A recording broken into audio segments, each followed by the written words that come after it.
Assalamualaikum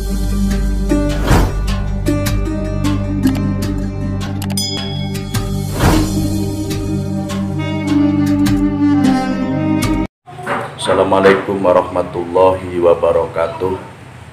Bismillahirrahmanirrahim. Alhamdulillahirabbil alamin.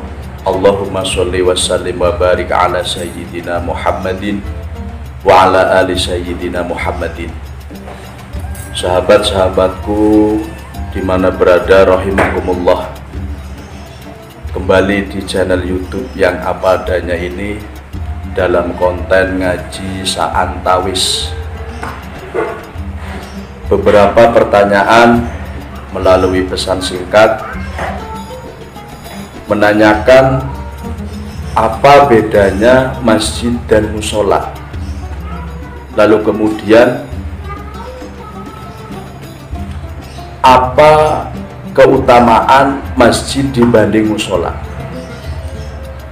Yang harus pertama kita bahas adalah pengertian. Pengertian masjid secara syariat Islam adalah suatu tempat yang diperuntukkan untuk ibadah dengan catatan tanah yang ditempati itu adalah wakaf. Sementara kalau musola adalah satu tempat untuk beribadah, bisa dengan tanah wakaf, bisa milik pribadi, dan juga bisa hibah dan lain sebagainya. Maka bisa kita tarik kesimpulan bahwa kalau masjid itu harus tanah wakaf, sementara kalau musola tidak harus tanah wakaf. Itu yang pertama.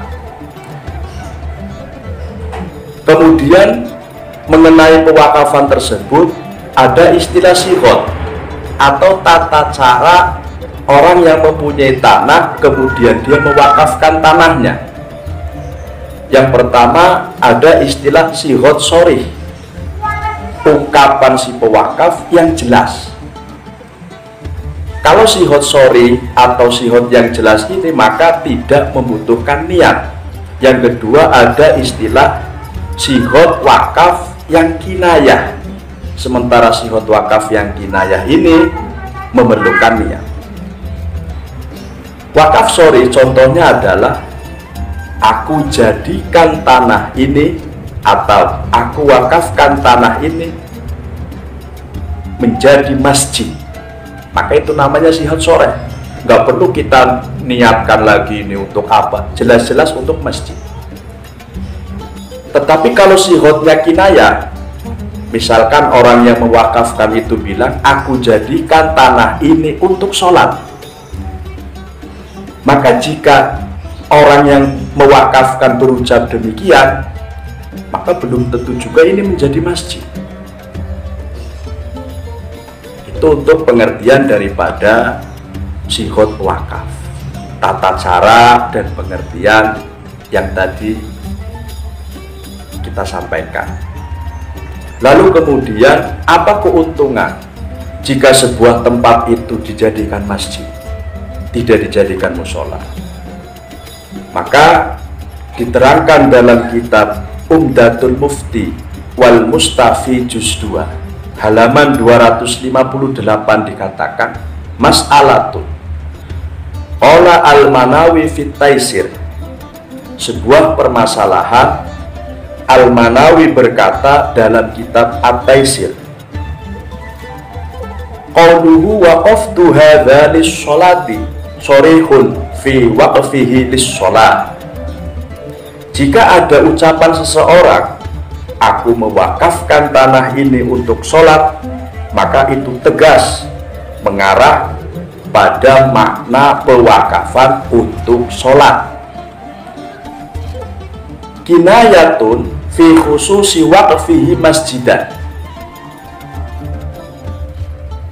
Kinayah untuk kekhususan wakaf masjidnya, artinya butuh niat kembali. Misalkan orang seperti tadi, aku jadikan tanah atau aku wakafkan tanah ini untuk sholat, maka dia harus juga berniat maksudnya masjid gitu. Kalau tidak seperti itu ya dia bukan masjid.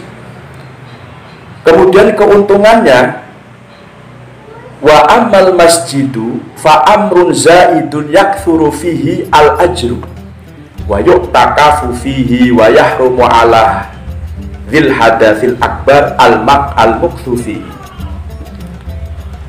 Kalau status tanah itu menjadi masjid, maka di dalam masjid itu banyak sekali pahala-pahala yang terkandung di dalamnya.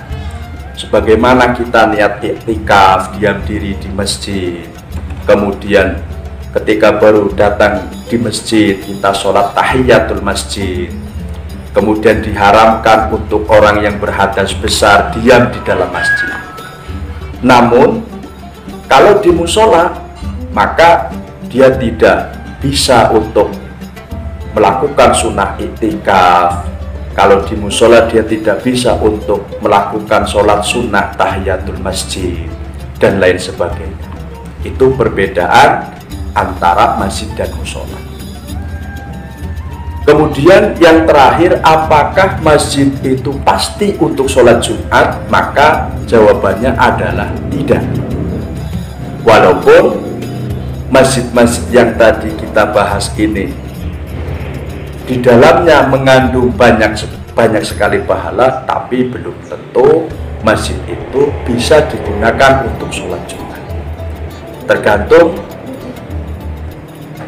di tempat masing-masing. Misalkan di satu desa sudah terdapat satu masjid untuk sholat Jumat, maka walaupun di desa itu ada 6 atau 7 masjid, maka yang boleh dibuat sholat Jumat adalah cuma satu masjid. Itu pun dengan catatan-catatan khusus.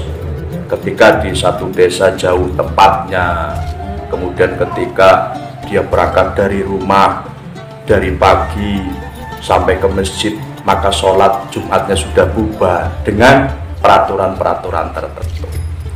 Maka kesimpulannya bahwa antara musola dan masjid itu beda. Kemudian bolehkah kalau hanya tanah yang biasa saja yang layaknya buat musola kok malah jadi masjid? Boleh, tergantung cara mewakafkan itu tadi. Demikian untuk kajian hari ini, semoga bermanfaat. Wallahul muwaffiq ila aqwamit thoriq. Wassalamualaikum warahmatullahi wabarakatuh.